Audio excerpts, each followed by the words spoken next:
sendo sua vida e poder,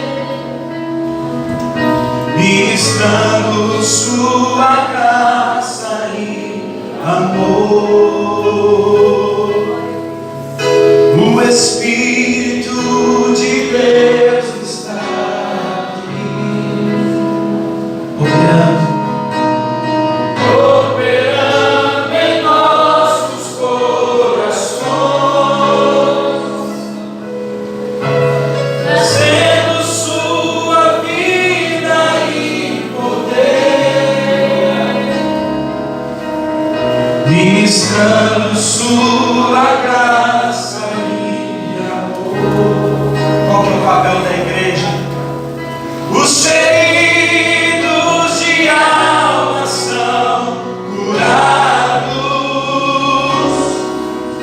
os cativos e oprimidos livres são, os enfermos e doentes são sarados, pois o Espírito de Deus está aqui. Oh, aleluia. Oh, aleluia. Os feridos de alma são curados, os cativos e oprimidos livres são, os enfermos e doentes são sarados, pois o Espírito de Deus está aqui. Queria te convidar a abrir sua Bíblia na carta aos Coríntios, de 1 Coríntios, capítulo 10, verso 31. Eu quero compartilhar com os irmãos nessa manhã, não é nada novo, mas eu sei que o Espírito Santo de Deus pode falar com você. Glória a Deus. O que eu quero nessa manhã é alertar você a respeito de alguns riscos que podem cercar o nosso coração, que podem nos roubar da essência, do propósito para o qual o Senhor nos chamou. Aqui diz no verso 31, portanto, quer comais, quer bebais, ou façais outra coisa qualquer, fazei tudo para a glória de Deus. Irmãos, eu tenho estudado a Bíblia um pouco, mas parece que algumas coisas tão simples elas passam a fazer sentido quando você dá atenção total à palavra e não lê a Bíblia de maneira displicente. Uma coisa que para mim hoje faz muita diferença é olhar para algumas preposições, olhar para algumas expressões que na nossa língua e nos originais são alertas, para enfatizar aquilo que o orador, o pregador, o escritor está tentando dizer. A mais simples delas, existem muitas, mas a mais simples dela é a preposição para. Aquela palavrinha pequenininha, com 4 letras, P-A-R-A. É natural meu hoje, eu acho que eu disciplinei meu cérebro para isso, para todas as vezes que eu estou lendo, parece que é automático, quando eu estou lendo a Bíblia, dispara essa preposição, porque eu entendi que depois dela sempre vem a essência daquilo que o autor está tentando dizer. Paulo está dizendo aqui que qualquer coisa que eu faça, quer comer, quer beber, ele enfatiza, ou qualquer outra coisa, e significa que é tudo o que eu venha fazer. me traz uma responsabilidade de que eu devo fazer isso, para. O para vai dizer por que eu faço. O grande problema hoje da igreja, irmãos, é que a gente está fazendo um monte de coisa sem saber por quê. Eu vou fazer isso, por quê? Não, eu acho legal. Não, eu vou criar mais um culto, por quê? Porque o irmão está fazendo. Irmãos, isso pode se tornar algo muito perigoso para nós como líderes e pastores. A igreja não é uma invencionice do século 21. A igreja não é uma invencionice, sabe, da internet. A igreja não é invencionice, sabe, da habilidade ou da capacidade de homens. A igreja é um projeto que nasceu no coração de Deus. E nós devemos estar atentos aos propósitos para o qual essa igreja foi estabelecida. E como eu estou falando para líderes, eu vou falar no tom que eu falaria para a liderança. Eu estou diante de pastores e líderes. O seu chamado, o teu ministério, sabe, não pode ser uma desculpa pelo seu fracasso profissional. Tem gente que já tinha que ter desistido do ministério, mas não desistiu. Sabe por quê? Porque se ele largar o ministério, ele não tem nem o que comer. Tem muito pastor hoje que está sustentando uma posição, não é por amor a almas mais, mas ele já morreu. É a incapacidade dele profissional que está fazendo ele permanecer no ministério. Com isso, eu não quero que você desista. A minha palavra não é para, sabe, incentivar a tua desistência, não. É para que você corrija o propósito para o qual você tem feito essa obra. E a minha Bíblia, a sua Bíblia está escrito que tudo que eu venho a fazer, tudo que eu venho a fazer deve ser para a glória de Deus. Amém. Tudo. Glória tudo. a Deus, é verdade. Não faço. Eu estou com ideia. Não, ideia não. Irmãos, nós que somos líderes de ministérios, que temos muitas vezes a última palavra, agora me falo como pastor de igreja, como um pastor mesmo. Você tem um presbitério que te ama, você tem um grupo que te ama, que vai te seguir. Cuidado, porque as suas ideias podem estar levando essa igreja para o naufrágio espiritual. As suas muitas direções, as suas muitas mudanças podem levar essa igreja a um cansaço e a um estresse espiritual. Campanhas sem fins. Fins. Quando me refiro a fins, eu digo fim por não ter fim e fim por não ter propósito. Não vou fazer um culto de quarta-feira. Não, porque tem 40 anos que nós estamos fazendo. Para de fazer esse culto. Se esse culto não está servindo para glorificar o nome do Senhor.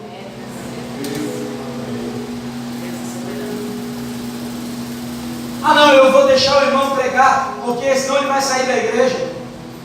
Nós vivemos tantas crises existenciais. Nós estamos vivendo, irmãos, um tempo no qual os pastores não têm mais identidade. Líderes não têm identidade, sabe por quê? Porque quem não tem identidade nunca vai ter propósito. E quem não tem propósito não tem identidade, ele não sabe por que ele está ali. É igual quando você vê esses vídeos na internet, aquelas pegadinhas. Alguém gentilmente chega, eu estou apertado. Você pode ficar aqui? O coitado que está vindo não sabe nem o que vai acontecer. Aí a pessoa vai no banheiro, quando volta o cara está lá, vem o cliente, começa a fazer pergunta, começa a perguntar, e a pessoa não sabe de nada. Irmãos, tem pastor à frente de igreja desse jeito. Alguém colocou ele ali, ele não sabe de nada, ele não caminha com ninguém, ele não tem unidade com ninguém, ele não tem propósito, ele não sabe o que ele está fazendo, mas ele não tem outro meio de viver, então ele vai ficar por ali. Isso tem me feito pensar. Isso tem me feito pensar. Por que o ministério do louvor? Por que o ministério da palavra? Por que o momento da oferta? Pastor, por que você está falando isso? Vá comigo para Jeremias, por favor.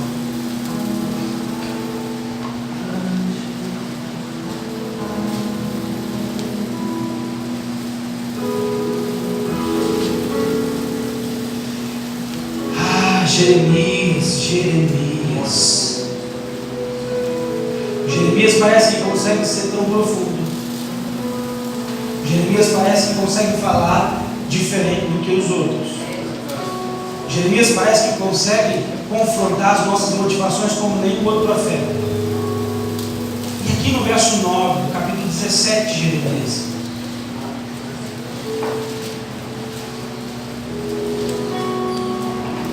Jeremias nos traz um alerta, que não era somente para Israel ou Judá, mas um alerta para o povo de Deus, um alerta para aqueles que se dizem sacerdócio real, povo de Deus, nação para nós.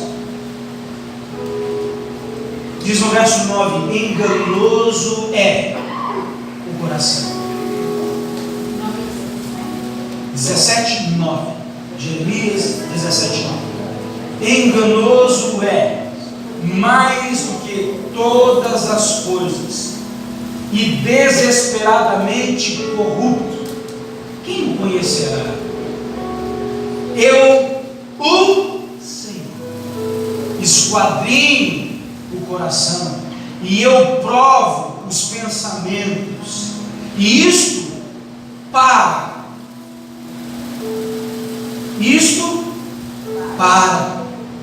dar a cada um o seu proceder, segundo o fruto das suas ações.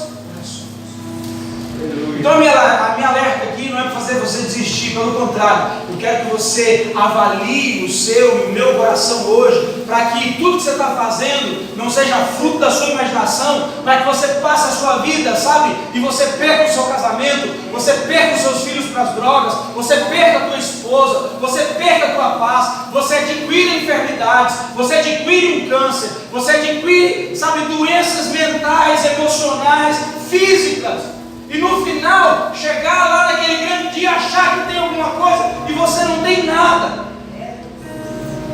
O meu alerta para mim e para você é: enganoso é o coração. E assim como Paulo disse que tudo que eu venho fazer deve servir para a glória dele, agora Deus está dizendo que é Ele que deve esquadrinhar, é Ele que deve guiar, é Ele que deve corrigir, é Ele que deve direcionar. Para quê? Porque haverá uma recompensa. Glória a Deus. Verdade. Haverá uma recompensa. Nós não somos budistas, gente. Nós não somos budistas. Posso ouvir um amém? Amém. Nós não somos hinduístas, amém? Amém. E graças a Deus que nós não somos muçulmanos. Glória a Deus. Porque no budismo e no hinduísmo nós temos chance eterna. E no Islã a gente vai contar com o God de Allah. Nós vamos contar com o God de Allah. Se Allah estiver de bem, eu entro. Se não tiver, eu fico de fora. E no hinduísmo, não, a porta é larga. Abre isso aí, irmãos. A igreja hoje tem mais cultura helênica, helenista, romana, hinduísta do que qualquer outra coisa. Mas aqui o Senhor está dizendo que Ele esquadrinha o coração, prova os pensamentos, prova as motivações, para dar a cada um segundo o seu proceder.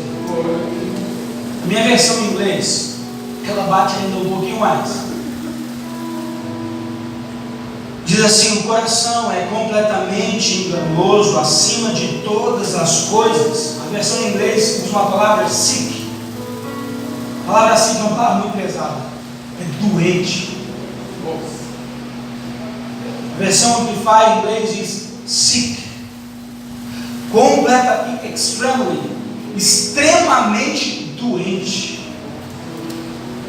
Você consegue entender? Que aqui em português parece que enganoso é mais do que todas as coisas, desesperadamente corrupto. Não, é doença. Irmãos, no céu não vai ter doença. Então a hora que a gente corrigir o coração é hoje. É verdade, aleluia. Essa palavra nos prepara para o futuro. Por que eu preciso corrigir? Porque existe algo maior que está por vir. Glória a Deus. Aleluia. somos cordeiros em Cristo Jesus. Mas aqui ele está dizendo que o nosso coração, do jeito que está, ele é extremamente, ou está extremamente doente. O texto continua dizendo, na versão que ele fala: quem pode entender isto por completo e conhecer o segredo das motivações, ou, num português mais simples, as motivações mais secretas? É sobre isso que eu estou falando nessa noite.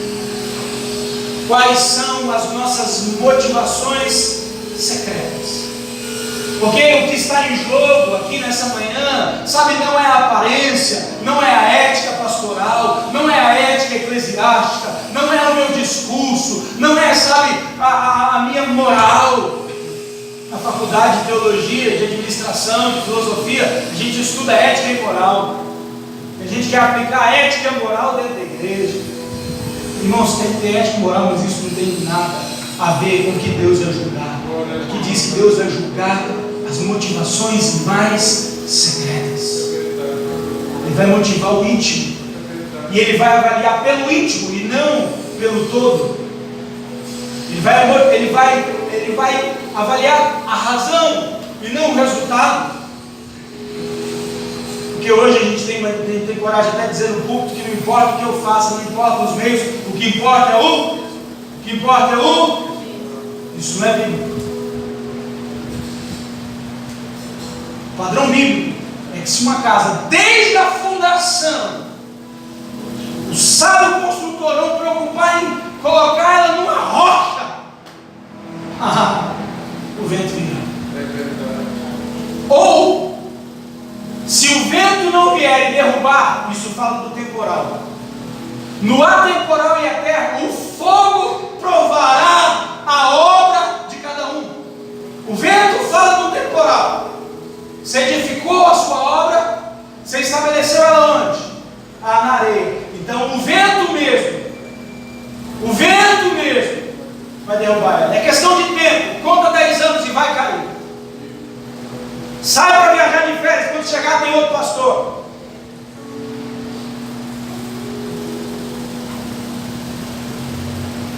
Será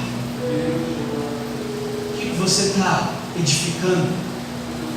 Está sendo edificado sobre o fundamento que não há outro? Dá mais trabalho. Porque formar líder não é criar escola de líderes. Fazer, gerar líderes e discípulos implica em relacionar com eles, olhar no olho deles e se permitir ser uma carta aberta para aqueles que te seguem. Sabe, eu quero propor algo. Tenha tempo para a sua família, cuide da sua esposa, cuide dos seus filhos. Mas eu quero te dar um conselho. Destrói a falsa privacidade que você acha que você tem que ter, porque o diabo está te pegando aí. Senha para tudo. Senha aqui, senha no banco, senha aqui, senha ali, senha no carro. Hoje o carro não tem nem mais chave. Você coloca lá e tem senha, tem digital, tem tudo. Irmãos, tem muita gente doente dentro da igreja, cheia de senha, protegendo ela e fazendo a obra. Só que o Senhor julgará os mais secretos pensamentos. Você entende isso? Nós precisamos nos ajudar. Nós precisamos ser parceiros. Irmãos, eu confesso que o sentimento denominacional hoje traz uma tristeza no meu coração. Eu não sei se você sabia, mas eu sou pastor desse caboclo aqui, ó. Eu digo caboclo porque eu estou em casa. Pastor Silvério, um homem que eu amo de coração. Só que qual que é o nome da igreja aqui na porta? Moriá. É Moriá? Moriá mesmo? Sabia. Não é Elinho que está aí na porta. Não é Eli que está estampado aí com tudo. Não, agora, não, se você vai provar a sua aliança, troca o nome da igreja. Irmãos, isso é infantilidade. Eu teria outros adjetivos para isso, mas não me permite dizer agora. Se eu fosse mais novo, eu falaria, mas como o tempo passa, quando eu era menina, eu falava como menino, não, deixa para lá. Precisamos amadurecer. Precisamos estar perto, precisamos estar junto. Você precisa me conhecer mais. Cada um de vocês precisa ter acesso à minha vida. Nós precisamos ter acesso. Os seus discípulos precisam ter acesso. Sabe por quê? O que eles vão ver não é resultado. O que eles vão ver é vida de Deus em ti. Isso vai te ajudar, irmãos, a corrigir as motivações, as intenções. Isso vai ajudar. Eles vão ver o seu coração. Irmãos, isso vai dar fruto. Certeza que vai dar fruto. Discipulado não é método que o Abe inventou, ou que o René Terranova inventou. Discipulado é o que Jesus estabeleceu nas Escrituras. E disse: vão, façam discípulos de todas as nações. Agora o que eu estou propondo é fazer a coisa certa do jeito certo. Em inglês a gente usa uma palavra que é comum, uma expressão que é comum para todos nós aqui. Eu vou dizer e você vai dizer: isso eu conheço. 3G. Se eu falar de 3G, em inglês a gente diz 3G. 3G. Tem muita piada sobre tree e free, gente. Isso é uma coisa interessante em inglês. Mas volta para cá. O que seria 3G? Para o pastor Marcos Vinícius, significa dinheiro. É verdade. Se você não fechou um plano, feche hoje.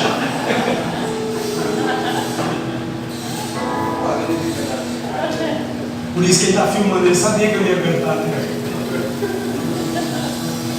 Vários operadores. Vários é só uma. Uma só, gente. Mas o que eu quero falar sobre 3G, eu estou chegando à conclusão nessa manhã. São coisas que nós conhecemos bem, mas eu queria abordar em inglês, simplesmente por uma questão de organização do pensamento. Gold, Gel and Glory. Gold, Gel and Glory. São três coisas simples que a gente já conhece, mas que todo dia a gente deve olhar o nosso coração: dinheiro, ouro, mulheres. Isso vale tanto para a mulher quanto para o homem, porque a minha perspectiva é a questão da sedução, da sensualidade, da imoralidade. Todos estão sendo tentados. E glory, que significa para nós, no português rasgado, glória. Que glória? Glória humana. O que seria a tradução mais perto de glória humana? Fama. Sabe, fazer a obra de Deus com a motivação errada é escolher um desses caminhos. Mais cedo ou mais tarde, você vai ser seduzido por uma mulher de lábios doces. Que o fim dessa sedução é um caminho de morte. Irmãos, não tem muito tempo que eu estou fazendo esse trabalho. Tem 15 anos. Mas nesses 15 anos eu vi e ouvi tanta coisa. Andando aí, às vezes todo final de semana, 2 vezes por semana, indo e voltando, conversando, chorando. Vi tantos homens de Deus que começaram tão bem e estão terminando tão mal. E hoje nós temos aí uma onda de suicídio que tem sido o tema das nossas pregações. E o que mais me assusta, e eu sou a favor de que continue discutindo o assunto, quero deixar registrado isso. Mas o que mais me assusta é que a discussão não é mais o ímpio, mas agora a discussão é o ministro do altar, que tem ministrado um espírito de morte sobre a igreja. A impressão que eu tenho é que Jesus saiu e outras coisas estão entrando. Porque Apocalipse é dito em Laodiceia que Jesus está do lado de fora batendo. Eis que estou à porta e bato. Vocês conhecem esse texto? Esse texto fala da igreja. O que significa que nos últimos dias a igreja criaria programações, entretenimentos, ações, se envolveria com muitas coisas, mas que isso não estava mais alinhado com o propósito. Porque tudo que deveria ter sido feito, é feito e será feito, deve ser para a glória dele, e não para a minha fama, não para o meu reconhecimento, não, sabe, para a minha prosperidade pessoal. Como nós estamos fazendo isso? Eu quero terminar com duas pequenas ilustrações nessa manhã. A primeira delas, eram dois grandes amigos. Eles tinham uma completa liberdade um com o outro. Eram quase que irmãos. Havia um respeito, um carinho, cresceram juntos. E um se tornou um grande homem de negócios. E o outro se tornou alguém mediano, sem tantas responsabilidades. O homem que se tornou um grande homem de negócios, um businessman, ele tinha muitos compromissos, viajava bastante. E ainda muito jovem, ele se apaixonou por uma jovem, uma moça muito bonita. E o ciclo de amizade que os dois estavam e era em comum, porque eram os melhores amigos. E havia um ambiente de família entre eles. Um belo dia, o businessman, um amigo bem mais sucedido disse: olha, eu tenho que fazer algumas viagens durante esse mês. Eu gostaria que você me ajudasse. Minha noiva, ela precisa de carona para o trabalho por esse período. E assim, como eu estou viajando, eu não vou conseguir fazer isso.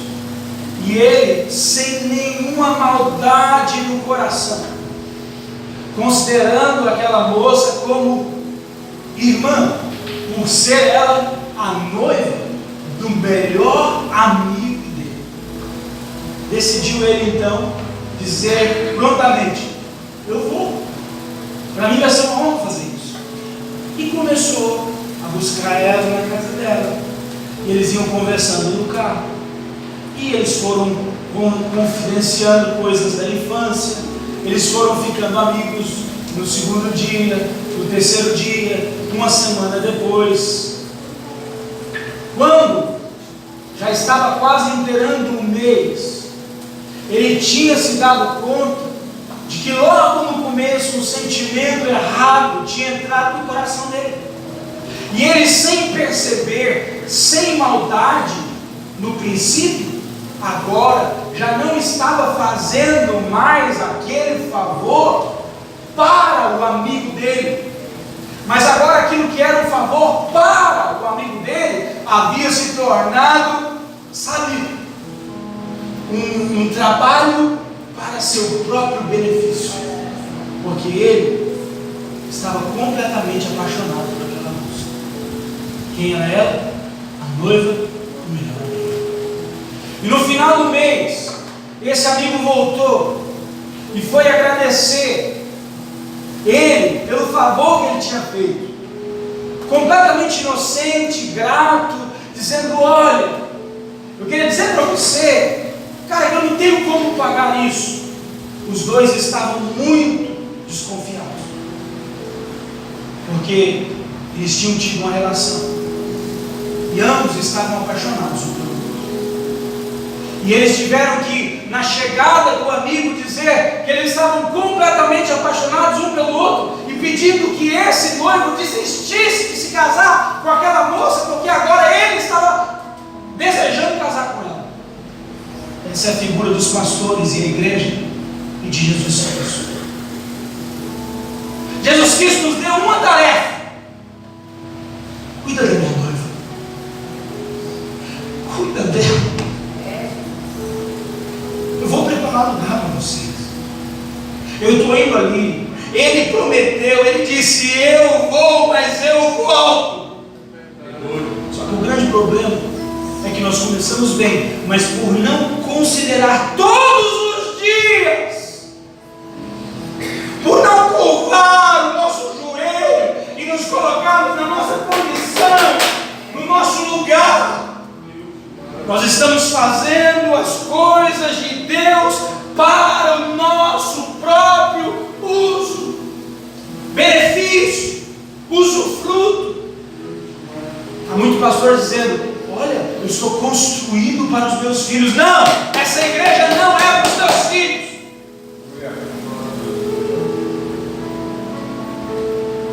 Ministério não se ergue, não sei nem por que eu estou falando isso. Ministério não se ergue dessa maneira.